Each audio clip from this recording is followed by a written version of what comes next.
بالله من الشيطان الرجيم. بسم الله الرحمن الرحيم. السلام عليكم ورحمة الله تعالى وبركاته. بسم الله والحمد لله والصلاة والسلام على رسول الله وعلى آله وصحبه ومن والاه. رب اشرح لي صدري ويسر لي أمري واحلل عقدة من لساني يفقهوا قولي. سبحانك لا علم لنا إلا ما علمتنا إنك أنت العليم الحكيم. اللهم يسر ولا تعسر يا كريم. أما بعد، قال الله سبحانه وتعالى: أعوذ بالله من الشيطان الرجيم وذكر فإن الذكرى تنفع المؤمنين. صدق الله العظيم. Diraihkan para jemaah yang dirahmati Allah Subhanahu wa taala sekalian, insyaallah dalam sedikit ruang yang ada sebelum masuk waktu salat Jumaat, saya berkongsi dengan tuan-tuan para jemaah sekalian tentang pesanan baginda sallallahu alaihi wasallam tentang kebimbangan baginda terhadap kekayaan umatnya. Bagaimana Nabi sallallahu alaihi wasallam merasa bimbang dengan kekayaan umatnya. Baik.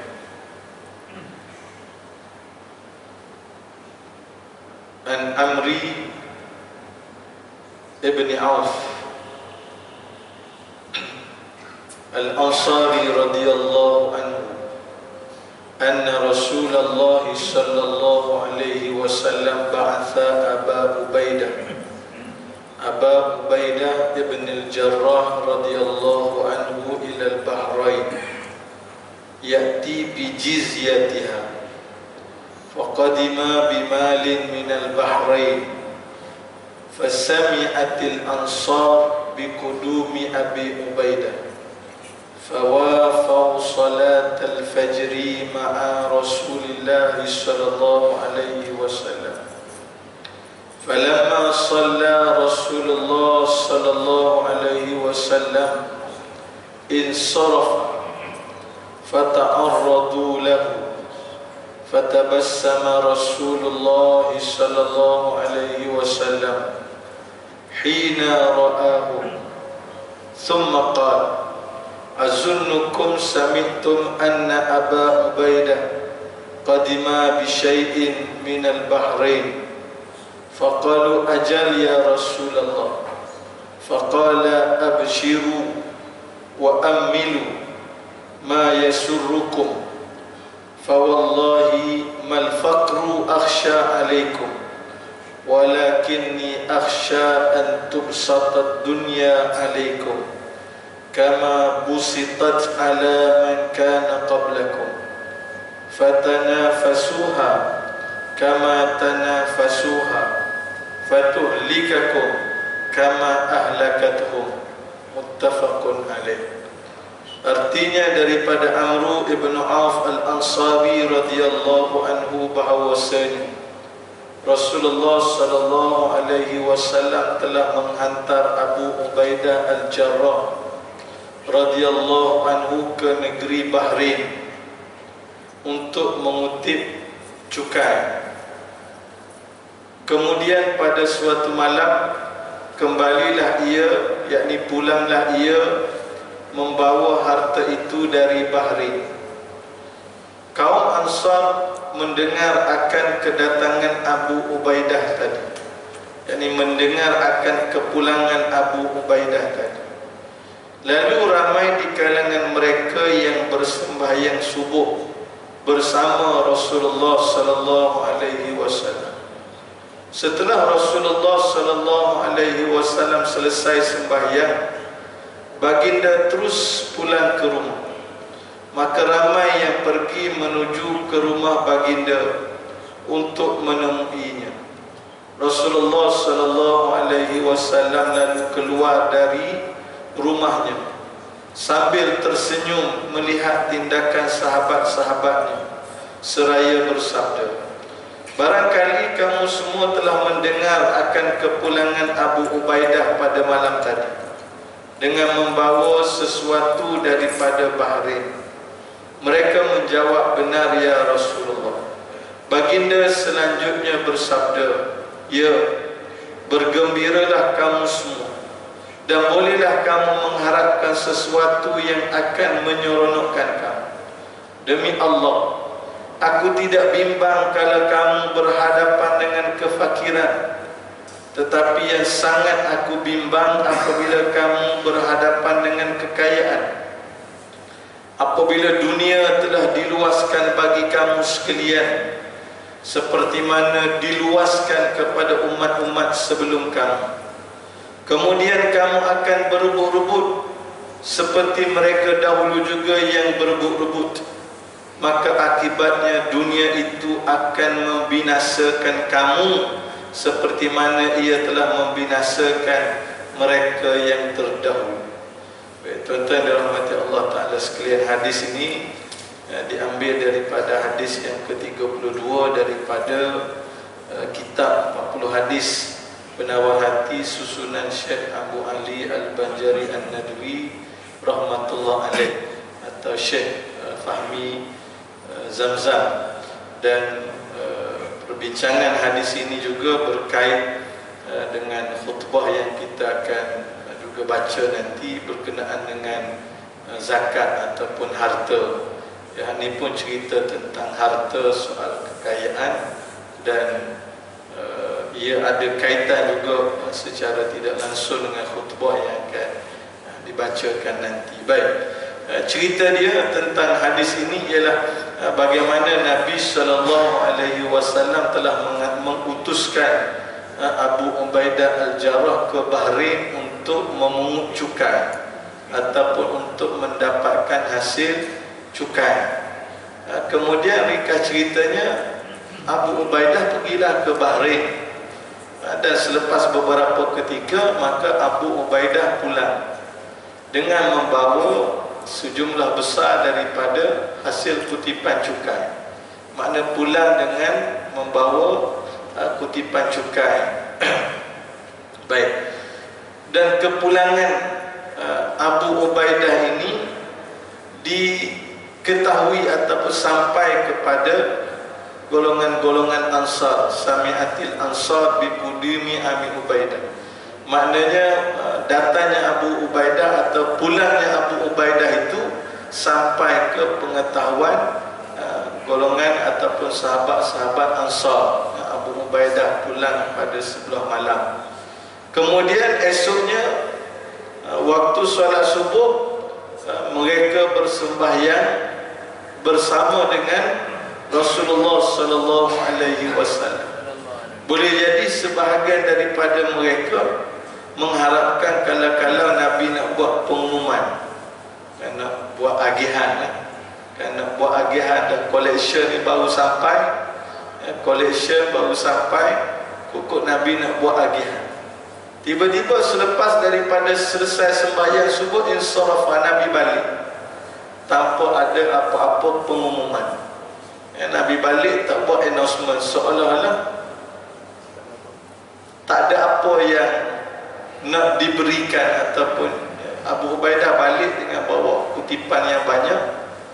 Sahabat-sahabat ingat kok Nabi nak buat pengumuman lah, nak buat agihan. Rupanya Nabi balik. Nabi terus balik tanpa buat apa-apa pemakluman. Apa yang berlaku ialah fata'arradu lahu. Jadi mereka ni bila Nabi balik tanpa buat apa-apa pengumuman, mereka datang ke rumah Nabi sallallahu alaihi wasallam. Mereka follow Nabi sallallahu alaihi wasallam pulang ke rumah. Dan kita tahu rumah Nabi bukannya jauh. Rumah Nabi dekat situlah juga, kan? Tapi maknanya mereka datang ke rumah Nabi sallallahu alaihi wasallam, mereka pergi menuju ke rumah baginda sallallahu alaihi wasallam nak bertemu dengan Rasulullah sallallahu alaihi wasallam. Fatabassama Rasulullah sallallahu alaihi wasallam hina ra'ahu. Nabi bila tengok mereka datang sampai ke rumah, Nabi senyum. Nabi senyum, lalu Nabi kata, ni mesti kamu dah dapat tahu yang Abu Ubaidah balik. Balik pula ni, balik tidak saja-saja qadima bisyai'in, balik dengan ada sesuatu yang dia bawa pulang. Ni mesti mumpakat tahu belaka dah ni. Mumpakat tahu yang Abu Ubaidah dah balik bisyai'in, qadima bisyai'in, dengan bawa sesuatu daripada Bahrain. Lalu mereka ramai-ramai pun jawab, ya wahai Rasulullah. Betul, wahai Rasulullah. Nabi faham dah makna rupanya mereka ini datang mengharapkan sesuatu daripada Rasulullah sallallahu alaihi wasallam. Apatah lagi Abu Ubaidah baru saja balik dengan hasil kutipan cukai. Baik. Lalu Nabi sallallahu alaihi wasallam memberikan peringatan. Ini nasihat yang sangat penting. Nabi kata, abshiru wa amilu ma yasurrukum, bergembiralah dan berseronoklah kamu dengan cita-cita yang boleh mengembirakan kamu.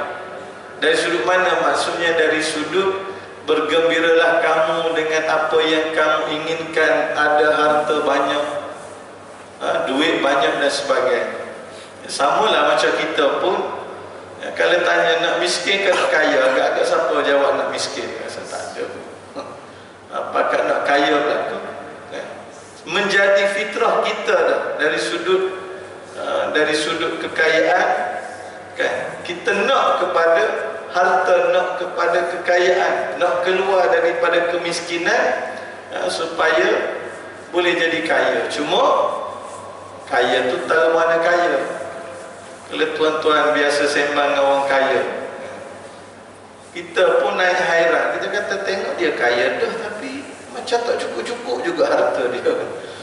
Kita pun pelik juga kan.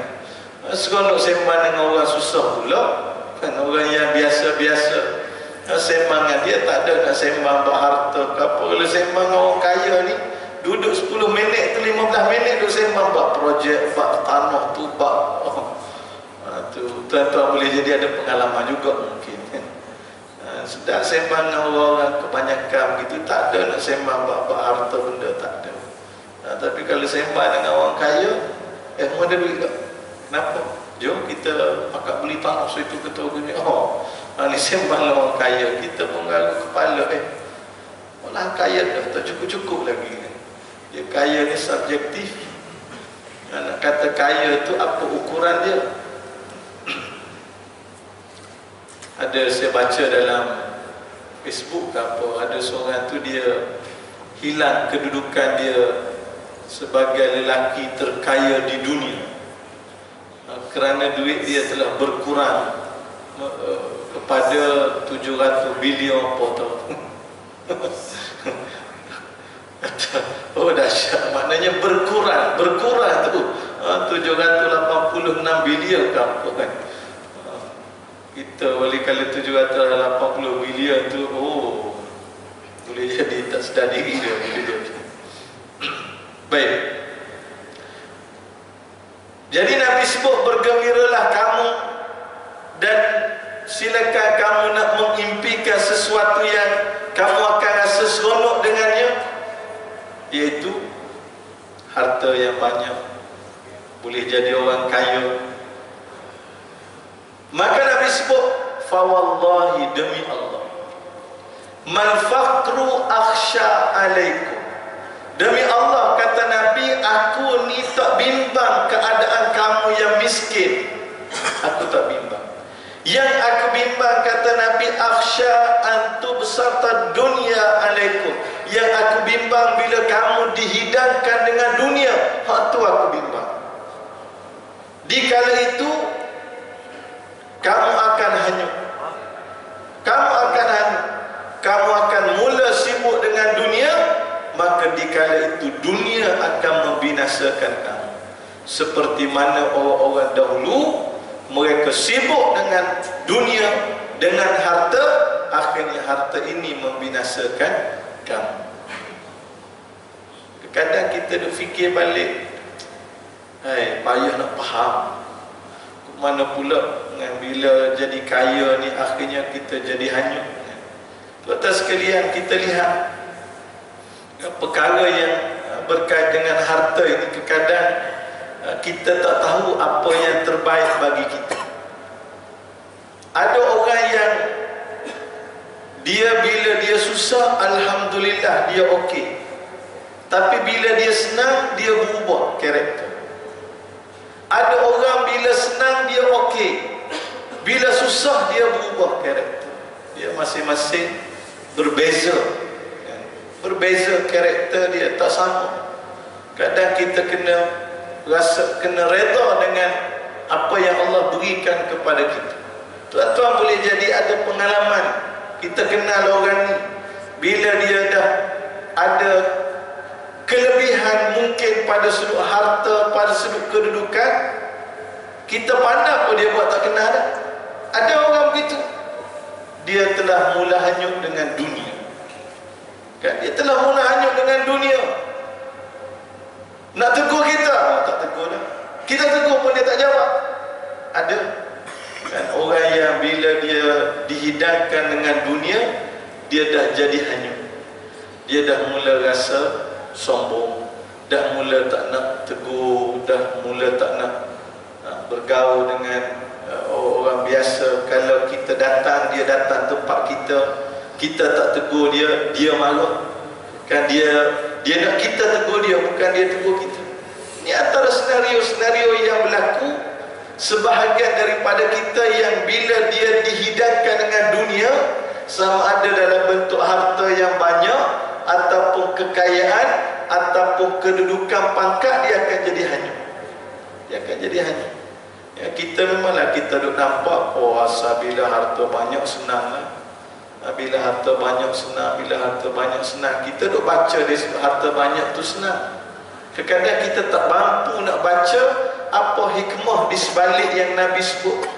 Nabi beritahu kepada yang ada ni, aku tak bimbang keadaan kamu yang miskin, aku tak bimbang keadaan kamu yang fakir. Yang aku bimbang bila kamu dihidangkan dengan dunia, dibentangkan dengan dunia, dikala itu kamu akan hanyut dengan dunia.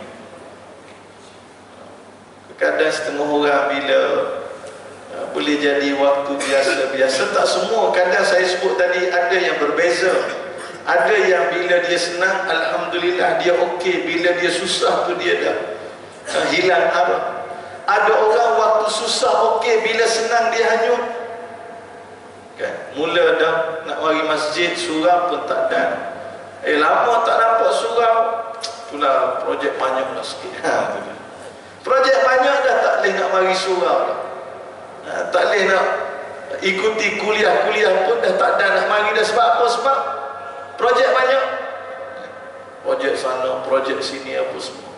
Kita bimbang dengan harta yang banyak, menjadikan kita jauh daripada Allah Subhanahu wa ta'ala. Dia tidak salah kalau kita diberikan nikmat kekayaan ke apa, kalau Allah beri kita terima je. Ya, tetapi yang jadi masalah ialah bila kita dah jadi kaya, takut kita jadi jauh daripada Allah, seperti yang Nabi sebut. Ada satu kisah yang saya dengar daripada Ustaz Dr. Abdul Basit. Dia cerita kisah benar yang berlaku di salah sebuah negara Arab. Cerita dia tentang seorang yang kaya. Bila dia meninggal, tidak ada waris yang nak menerima harta dia. Maknanya dia tak ada waris.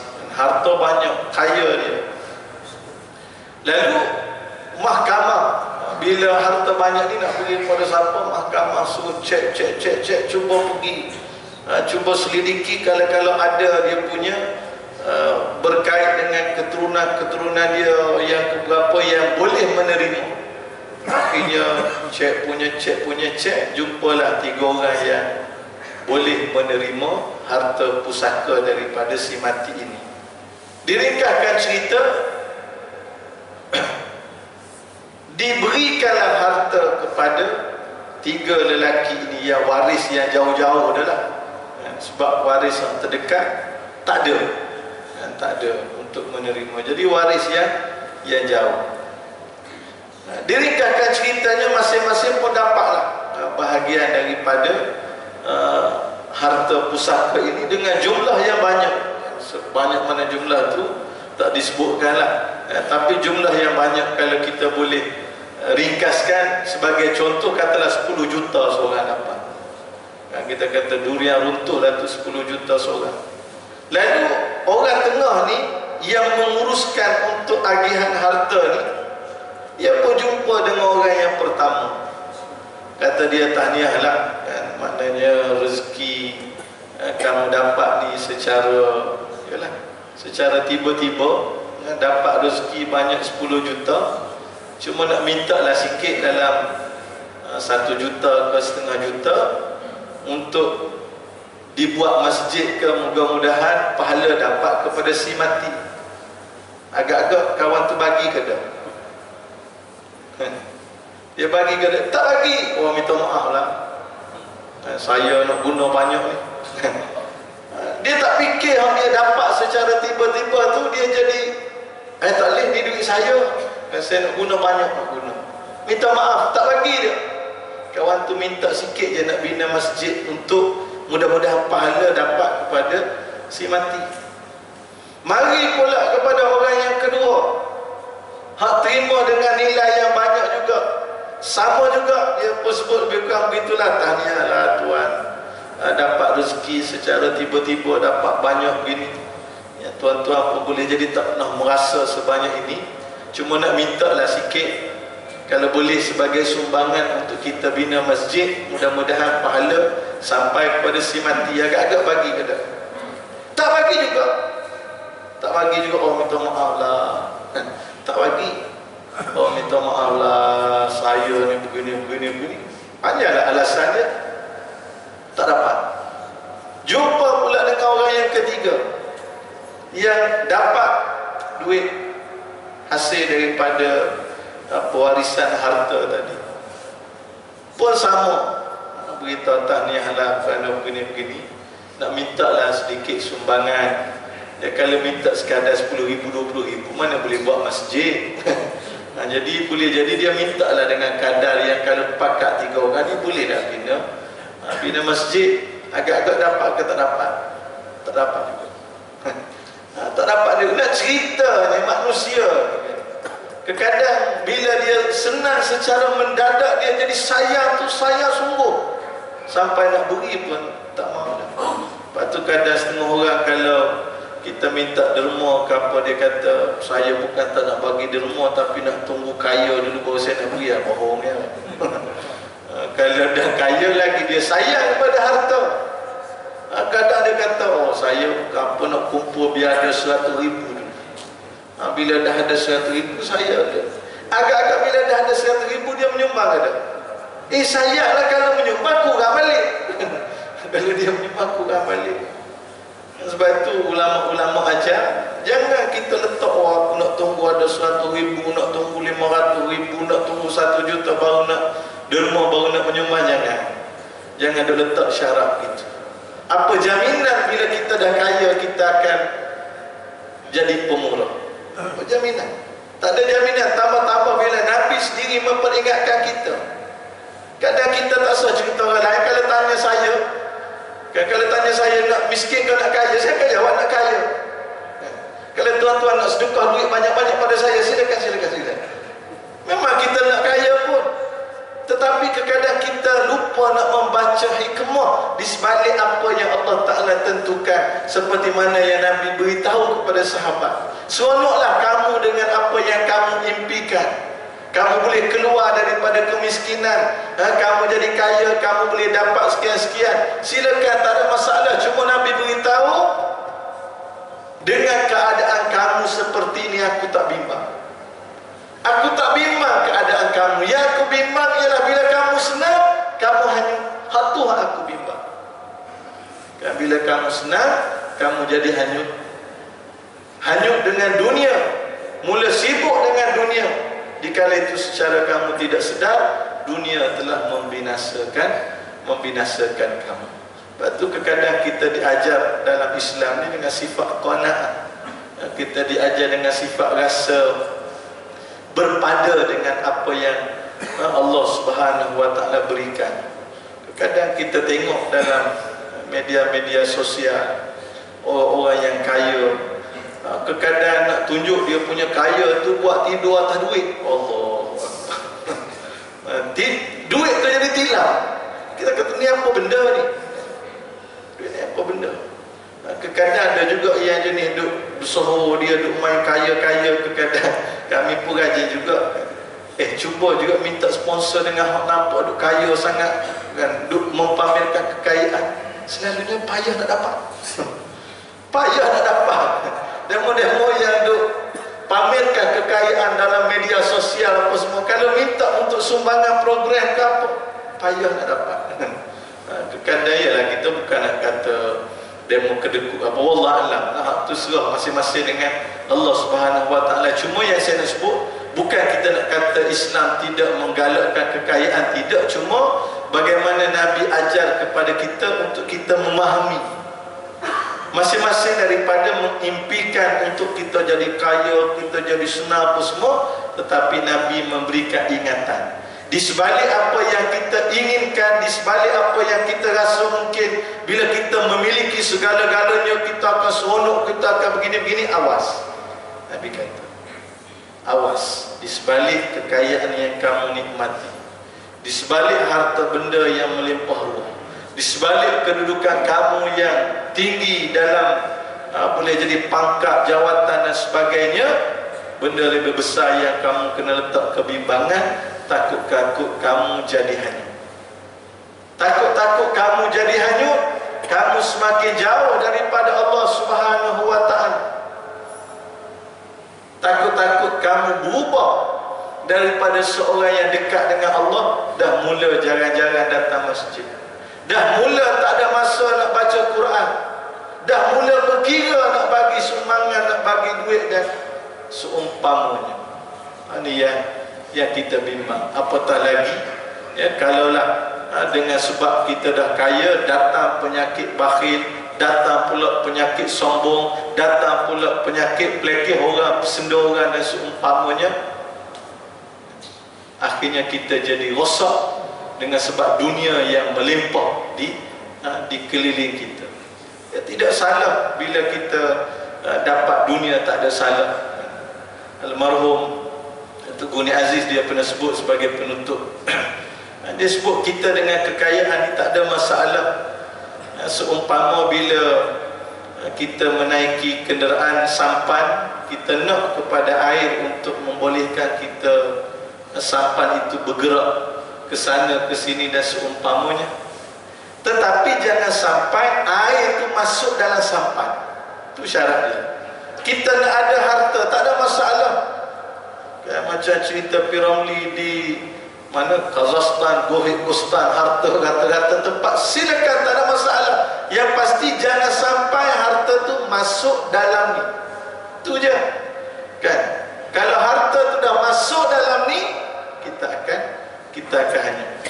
Tak ada masalah kalau Allah berikan rezeki. Setengah orang memang Allah berikan rezeki kepada dia, rezeki murah, gaji banyak, kemudian macam-macam, silakan, tak ada masalah. Yang penting jangan sampai dia tu masuk dalam hati kita, yang kontrol harta. Kan ada orang-orang yang alhamdulillah di sebalik kekayaan yang ada, dia pula banyak menyumbang, banyak menderma, dan dia derma pula tu dia tak suka dihebahkan. Dia tak suka dihebahkan. Masjid Kuis antaranya yang pernah ada orang dermawan, dia bagi yang kipah besar tu, seorang hamba Allah, dia tanya berapa lagi tak cukup. Orang masjid beritahulah dalam 50,000 lebih, dia pun keluar cek bagi. Kemudian dia siap pesan, tak sedut gegel lah, tak sebut pada siapa-siapa lah. Akhirnya kita AJK masjid pun tak tahu siapa bagi. Hanya yang tahu nazir dengan bendahari sahaja yang tahu. Alhamdulillah. Kan orang kaya tapi dia menyumbang pula dia tak nak orang tahu dia menyumbang. Ada setengah orang bagi 1,000 je suruh buat besar ni dia punya notis. Ada orang masjid saya sendiri pernah juga kalau ada orang nak sumbang, cuma dia beritahu nazir, masa tu saya SU masjid, dia beritahu nazir, cuma minta satulah tuan nazir, nak minta tolong umumkan pemberian saya ni hari Jumaat. Oh gitu. Dia ada syarat. Dia beri, dia letak syarat. Syarat apa dia? Nak minta nazir umumkan pemberian dia ni masa Jumaat. Oh rupanya ada syarat. Ada syarat nazir kata kita buat pemakluman secara umum gitu je lah. Umum tu macam mana? Macam tuan-tuan lah, terima kasih kepada penyumbang-penyumbang. Akhirnya tak jadi nak bagi banyak, bagi sikit je. Macam-macam kerana orang. Wallahualam, mudah-mudahan ada manfaat untuk kita bersama. Assalamualaikum warahmatullahi wabarakatuh.